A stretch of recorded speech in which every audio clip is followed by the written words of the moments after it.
تو معاف کرنے والا ہے، تو مجھے معاف کر دے۔ یہ ندامت اور شرمندگی جو توبہ کی شرائط میں سے بھی ہے، اور یہ وہ نقطہ ہے جو اصل میں اللہ تعالیٰ کو پسند ہے۔ تو جس کے اندر یہ ندامت اور شرمندگی آتی ہے وہ توبہ بھی کرتا ہے، اللہ تعالیٰ کو پسند بھی آتا ہے۔ اور اللہ کو کتنی توبہ پسند آتی ہے اس کے لیے تو وہ حدیث ہے بڑی معروف کہ نبی اکرم صلی اللہ علیہ وسلم نے فرمایا کہ اگر کوئی شخص جو ہے، وہ ایک مثال دی آپ نے کہ کوئی شخص جنگل میں سفر کر رہا تھا صحرا کے اندر، اور سارا اس کا سامان اونٹنی پہ لدا ہوا، اور اس نے ایک کسی درخت کے نیچے سستانے کے لیے وہ ٹھہرا، تو کچھ دیر بعد اس کی آنکھ کھلی تو اس کا اونٹ غائب تھا، صحیح،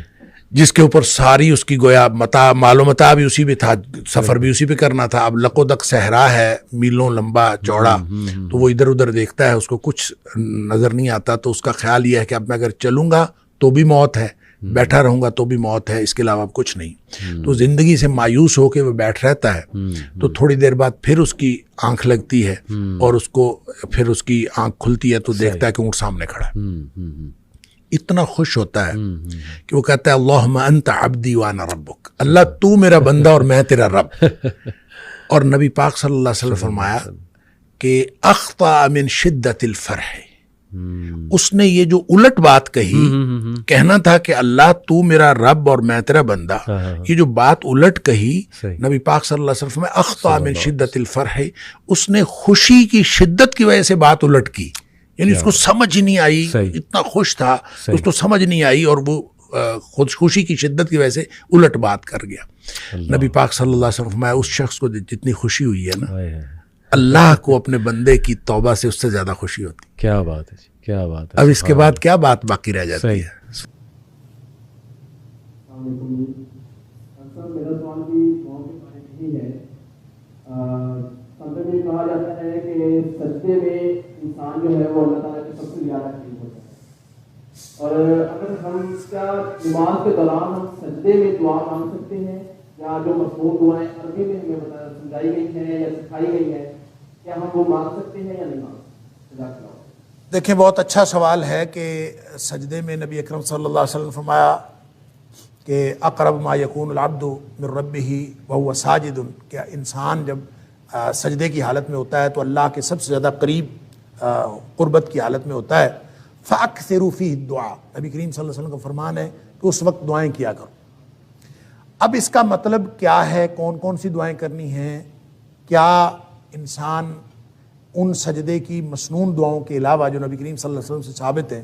اور دعائیں بھی کر سکتا ہے کہ نہیں کر سکتا؟ اور پھر اس کے ساتھ اٹیچڈ ایک اور سوال بھی ہے کہ کیا انسان اپنی زبان میں دعا کر سکتا ہے کہ نہیں کر سکتا؟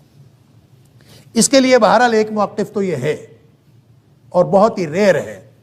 کہ انسان جتنی مرضی دعائیں کرے، اور فرضوں میں بھی، نفلوں میں بھی، جس نماز میں بھی جتنی مرضی دعائیں سجدے میں کرنا چاہے۔ فَأَكْثِرُوا فِيهِ الدُّعَاء کا منشا اور مطلب بعض لوگوں نے یہی سمجھا ہے، جو اگرچہ بہت ہی کم لوگ ہیں جو یہ کہتے ہیں کہ اس میں اپنی زبان میں بھی کوئی شخص دعا مانگنا چاہے تو مانگ سکتا ہے، لیکن یہ بات صلو کما رأیتمونی اصلی، نبی کریم صلی اللہ علیہ وسلم کا یہ جو فرمان ہے کہ نماز اس طرح پڑھو جس طرح مجھے پڑھتا ہوا دیکھتے ہو، یہ اس فرمان اقدس کے خلاف ہے۔ نبی کریم صلی اللہ علیہ وسلم نے اس بات کی کبھی کسی کو اجازت نہیں دی، اور نہ نبی کریم صلی اللہ علیہ وسلم کے آپ کی موجودگی میں، آپ کی حیات طیبہ میں کسی نے کبھی ایک بھی بات کہیں کسی سے ثابت ہے کہ اس نے فرضوں میں یا ایون نفلوں میں اس نے اپنی زبان میں، کیونکہ نبی کریم صلی اللہ علیہ وسلم کے پاس مختلف زبانیں بولنے والے لوگ تھے، ان سب کو بھی عربی میں نماز پڑھنے کا حکم تھا۔ اس لیے تقاضا یہی ہے نبی کریم صلی اللہ علیہ وسلم کے فرمان کا کہ دعائیں وہی کی جائیں جو نبی کریم صلی اللہ علیہ وسلم نے کی۔ لہٰذا اس میں مختلف جو لوگوں کے موقف ہیں، اگرچہ میں نے عرض کیا کہ لوگ تو اس بات کے بھی قائل ہیں کہ نماز کوئی چھوئی موئی نہیں ہے۔ میں ایک عالم کی بات سن رہا تھا، اس نے کہا کہ نماز کوئی چھوئی موئی نہیں ہے کہ بس ایسے ہی پڑھنی ہے جیسے نبی کریم صلی اللہ علیہ وسلم پڑھی، جیسے مرضی پڑھیں، اس میں جتنی مرضی دعائیں کریں۔ یہ بات درست نہیں ہے، اس لیے کہ صلو کما رأیتمونی اصلی، ایگزیکٹ وہ عمل ہوگا، وگرنہ تو پھر صلو صلاۃ کے معنی تو 22 معنی لغت کے اندر آتے ہیں۔ آپ کسی چیز کو بھی صلاۃ کہہ لیں، آپ کہیں کہ اس کا نام نماز میں۔ فَأَكْثِرُوا فِيهِ الدُّعَاء کا آپ منشا اس طرح پورا کر سکتے ہیں کہ کہ آپ انہی دعاؤں کو بے شک بار بار پڑھتے رہیں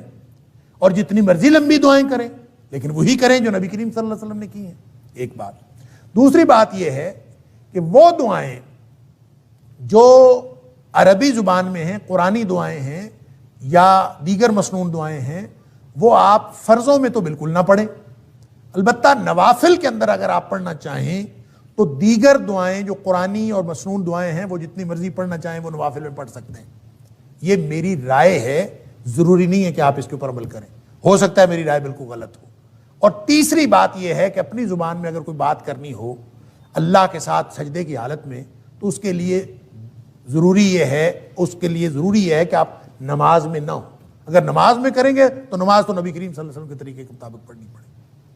اگر آپ نے اپنی زبان میں اللہ سے باتیں کرنی ہے سجدے کی حالت میں، تو ویسے سجدے میں چلے جائیں۔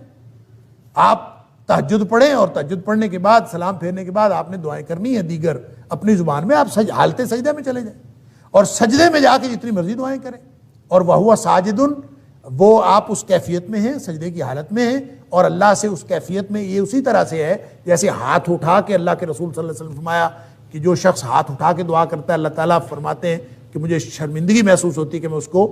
محروم کروں جو دعا وہ ہاتھ اٹھا کے مانگ رہا ہوتا ہے۔ اسی طرح سجدے کی حالت میں تو آپ وہ حالت پوری کر لیں، سجدے میں چلے جائیں اور سجدے میں جا کے جتنی مرضی دعائیں کریں۔ لہذا 3 کیفیات ہو گئیں۔ فرض کے اندر صرف وہ مسنون دعائیں جو نبی کریم صلی اللہ علیہ وسلم سجدے اور رکوع میں کرتے تھے وہی پڑھی جائیں۔ نوافل کے اندر دیگر مسنون دعائیں اور قرآنی دعائیں بھی پڑھی جا سکتی ہیں، اور اگر اپنی زبان میں دعائیں کرنی ہوں تو اس کے لیے آپ ویسے بغیر نماز کے حالت سجدہ میں چلے جائیں اور دعائیں کریں۔ یہ 3 کیفیات ہو سکتی ہیں، اور اگر آپ سمجھتے ہیں کہ اس طرح بھی دعا نہیں کرنی، کوئی اور طریقہ آپ سمجھتے ہیں تو کر لیں۔ نبی کریم صلی اللہ علیہ وسلم سے وہ مسنون دعائیں جو منقول ہیں اس کے علاوہ کوئی دعائیں پڑھنا سجدے کی حالت میں کسی صحیح حدیث میں میرے علم میں نہیں ہے، اور نہ ہی یہ کہ آپ نے کسی کو اجازت دی ہو۔ لہٰذا آپ یہ کر سکتے ہیں کہ فرضوں میں تو کوئی اور دعا نہ پڑھیں،